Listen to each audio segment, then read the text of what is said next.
You will see that there is an example that has been done for you. On this occasion only, the conversation relating to this will be played first. Homestay Language Learning, Lisa McDowell here. How can I help you? Hello, my name's Dan.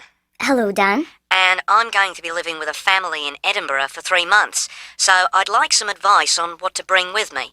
I'm flying in via Singapore on the 15th. Right. Well, perhaps most important of all are your documents. Vaccination certificate, sponsor's letter, and the certifying letter from us for immigration. The documents are essential, so A has been written in for you. Now we shall begin. You should answer the questions as you listen because you will not hear the recording a second time. Listen carefully and answer questions 1 to 6. Homestay Language Learning, Lisa McDowell here. How can I help you? Hello, my name's Dan. Hello, Dan. And I'm going to be living with a family in Edinburgh for 3 months, so I'd like some advice on what to bring with me. I'm flying in via Singapore on the 15th. Right. Well, perhaps most important of all are your documents. Vaccination certificate, sponsor's letter, and the certifying letter from us for immigration. Yes, I've got all those in order, I think. What I'm really wondering about are money and clothes and things for my room. Personal effects, in other words. OK, let's start with cash. You'll already have money in your bank account here, of course, but make sure when you get here you have some cash on you. Pounds, that is, not euros or dollars. How much do you suggest? I'd say 50 as an absolute minimum. OK. Now, the next thing is which clothes to bring. What do you think? Well, as I'm sure you know, it can get pretty cold here, so you will need some warm clothing. There are shops near here that sell winter clothes quite cheaply, so you really don't need to bring much. Do make sure, though, that you have at least one thick sweater and a jacket with you when you arrive here. The temperature's likely to be a lot lower than in Singapore. Thanks for the warning. Now, something else I'm not sure about is whether to bring my computer. It's a laptop, so it won't take up much room. 2 problems. Firstly, it might not be compatible with the electricity supply in this country. And secondly, there's a risk of it getting broken in transit. Someone travelling here had hers smashed only last month. But surely I can carry it as hand luggage. Usually, yes, but because of all the tight security right now, you may have to check it in. So my advice is to leave yours at home. OK, I think I will. Is there anything else you'd advise against bringing? Well, you won't need household or cooking things. They'll all be provided. And importing food, of course, isn't allowed by customs, though I imagine you already knew that. Well, yes. But there are 1 or 2 things I'd suggest you find room for in your suitcase. Yes? Perhaps a few of your favourite cassettes or compact discs. Of course, you might be able to find them in the shops here, but then again, you might not. That's a good idea. Anything else? Yes. Some photographs of people and places that are special to you could be nice. They can really make your room feel like home. It's just a thought. I'll see if I've got a few good ones.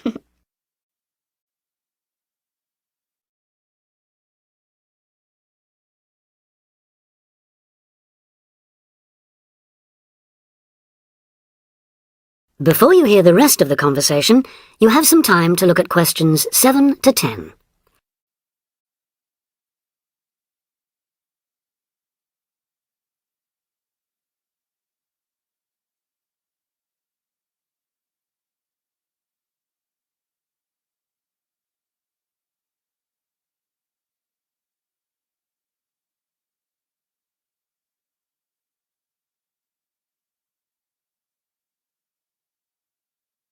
Now listen and answer questions 7 to 10. Just a few points about packing. Make sure all your cases are clearly labelled, in English, with your host family's name and address, just in case they go missing on the way. It has been known to happen. What name do I write, by the way? It's Wark. Lewis and Amy Wark. So that's W-A-L-K? It's actually W-A-R-K. But we'll be posting full details to you later this week. Right, fine. And I'd better put some essentials in my hand luggage, enough for a night or 2 in case, as you say, anything happens to my main cases. Yes, I'd recommend a change of t-shirt and socks and so on, plus any medication you may need, and a toothbrush, of course. And my tights. Your tights? Yes, for the flight. Wearing them helps prevent deep vein thrombosis when you're flying long distances, not getting any exercise. Oh yes, I've heard about that. Now, talking about exercise, there's one last thing. When you've packed your baggage, check you can carry it, all of it, at least 500 metres without any help. You may have to do that. Okay. Well, thanks for all your help. You've cleared up a lot of points. Oh, you're welcome. Have a safe journey, and we'll look forward to seeing you next month. Bye. Bye. That is the end of section 1.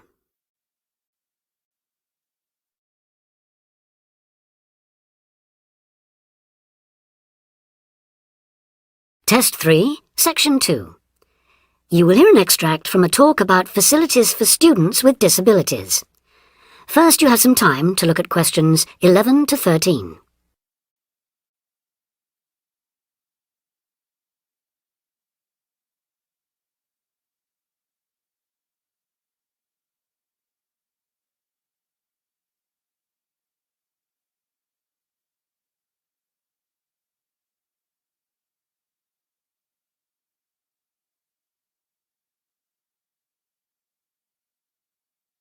Now listen carefully and answer questions 11 to 13. Welcome to Student Times, the programme with all the latest on what's happening at universities around the country. Today we'll be discussing disabled applicants and the kind of support they can expect to find, or not find, at the university of their choice. With me to tell us more is Student Disability Advisor Sally Taylor. Good morning, Sally. Good morning, Hugh. I'd like to start by pointing out that although 1 in 4 people has some kind of disability, the proportion among students is much lower.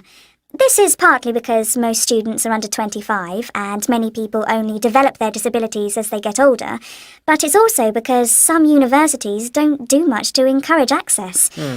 It is true, though, that some have quite sticky problems when it comes to, for instance, wheelchair access, ancient buildings, cobbled streets built centuries ago, and so on.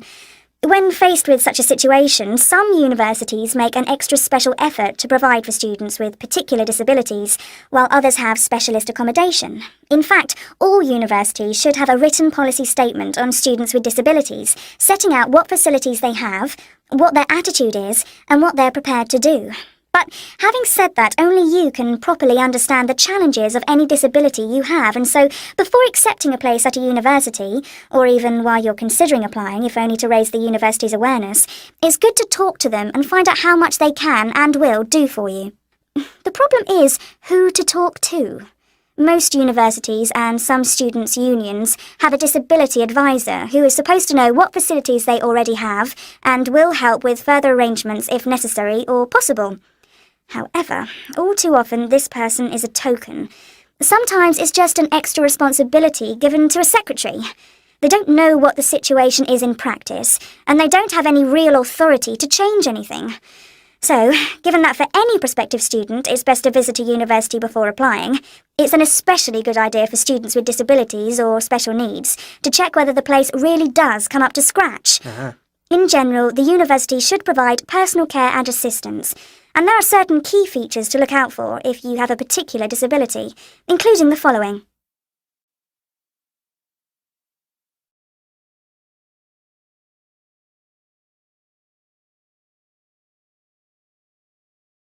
Before you hear the rest of the talk, you have some time to look at questions 14 to 20.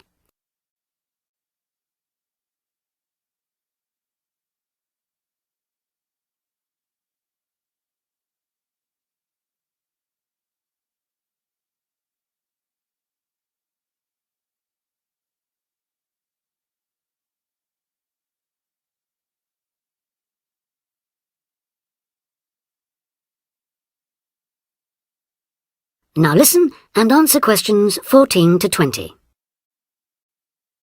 Firstly, if your mobility is impaired, check there are ramps and easy access to all buildings, not just accommodation or teaching rooms.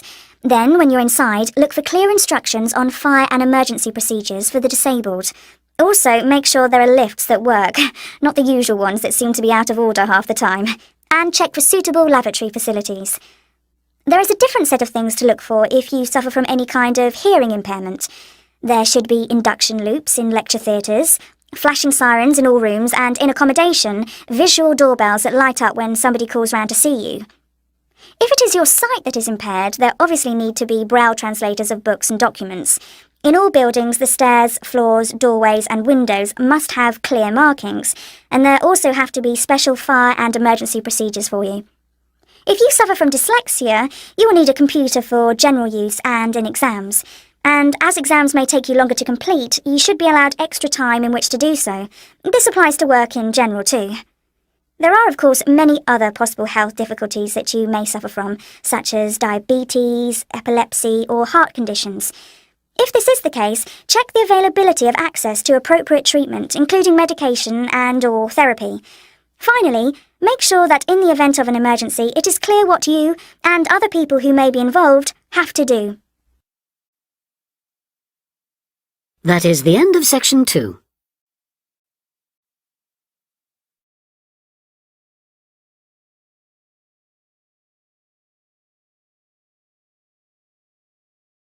Test 3, Section 3. You will hear 3 students discussing a program of activities for new students at a college. First, you have some time to look at questions 21 to 26.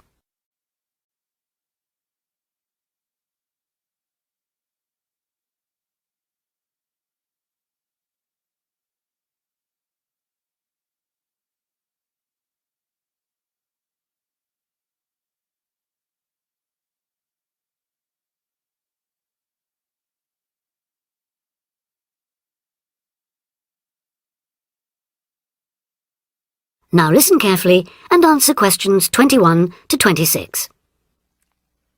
So you were both on last year's orientation course then? How did it go? I loved it. The activities were well organised and I met people from all over the world. Yes, it was useful. And you think I should sign up for this year's course? Yes, definitely. Apart from being fun, it really does prepare you for all the things you have to do in your first couple of weeks. In fact, one of the most useful things was chatting to people who'd already been there for a year, so-called senior students. They'd been on the orientation course the year before last and recommended it to us. Oh, and there was a great atmosphere at the formal dinner too. It was so colourful, with people in their traditional dress from Asia, Africa, South America. It was one of the high points of the whole week. That was right at the end, of course. The first thing they did on the Monday was take us on a guided tour of the Students' Union. And after that, they took us round the city centre, showing us things like the bus station, the main shop. And the best pubs. Right, so it was very worthwhile. Yes, though maybe they could have taken us to a better nightclub. The music at the place we went to was lousy. That's a matter of taste, surely. Well, anyway, the next day they showed us around everything on the campus. And believe me, it was everything. We must have walked miles. I could have done with less information on every building in sight, given that I'll probably never need to go into half of them, and a bit more on places everyone's likely to use at some time or other, like the sports block, the health centre, the bicycle and car parks. Which reminds me, there was an afternoon session on how to drive in this country, which seemed to me a bit weird, you know, for a university course. I suppose it's because there have been accidents involving students who aren't used to people driving on the left. I was there, actually. How was it? Well, I must say I was a bit disappointed. There were some useful driving tips, but it might have been more helpful if it had included stuff for pedestrians. How to avoid getting run over, for example. You didn't go to the session on safety then? No? Well, apparently that dealt with road safety for pedestrians, along with lots of other aspects, of course. I wasn't there myself, but that might be something worth going to, Julia.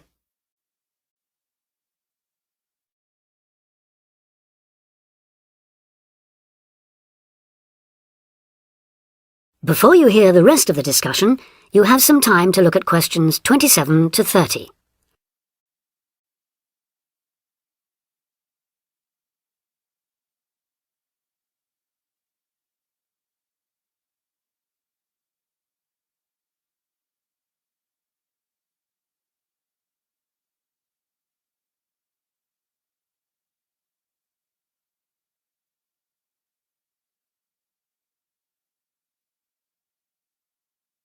Now listen and answer questions 27 to 30.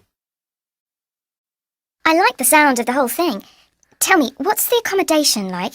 Do you have a room to yourself, or do you have to share? What do you have to take with you?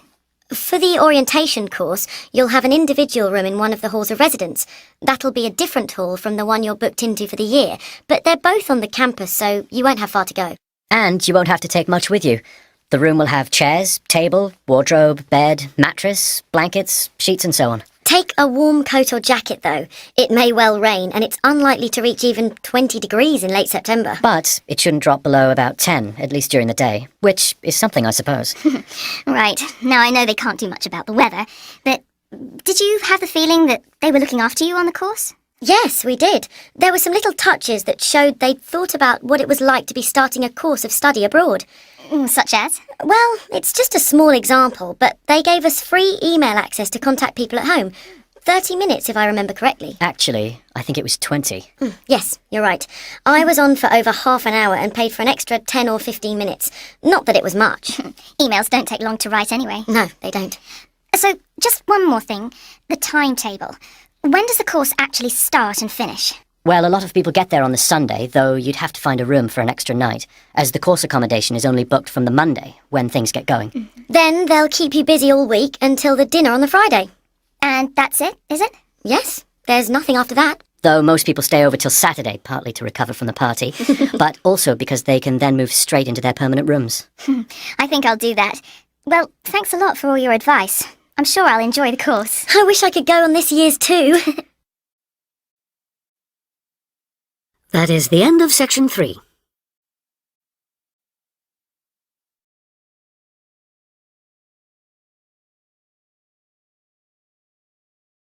Test 3. Section 4.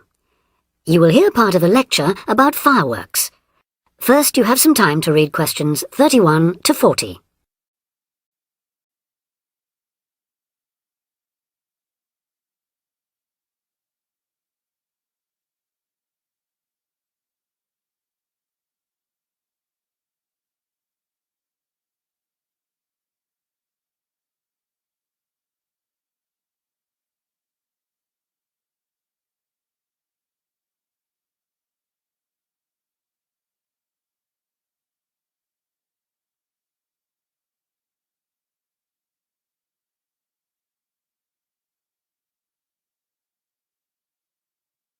Now listen carefully and answer questions 31 to 40. Good afternoon, everyone, and welcome to this short talk on the subject of fireworks. Now, fireworks, as I'm sure many of you know, were invented in China, though there has long been disagreement as to exactly when, or even in which century.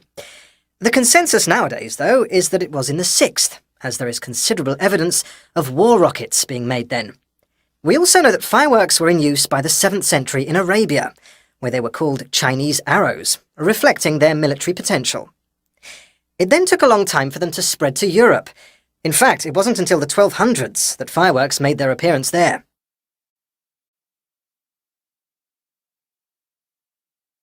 The basic ingredients of fireworks have changed little to this day. Their explosive capacity comes mainly from black powder, also known as gunpowder, which is produced from a mixture of charcoal, sulfur, and potassium nitrate. A modern aerial firework, the kind used nowadays in big public displays, not the small rocket type that you might remember from your childhood, is normally made in the form of a shell, often a sphere, about the size of a peach.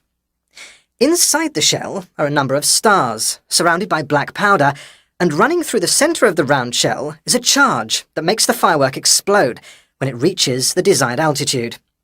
This is known as the bursting charge. When this explodes, it ignites the outside of the stars, which begin to burn with bright showers of sparks.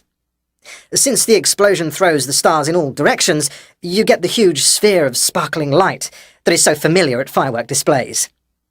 A shell of this kind is launched from a 75mm diameter mortar, which in some ways resembles the type used by the military. The mortar is a steel, or increasingly for safety reasons, shatterproof plastic pipe.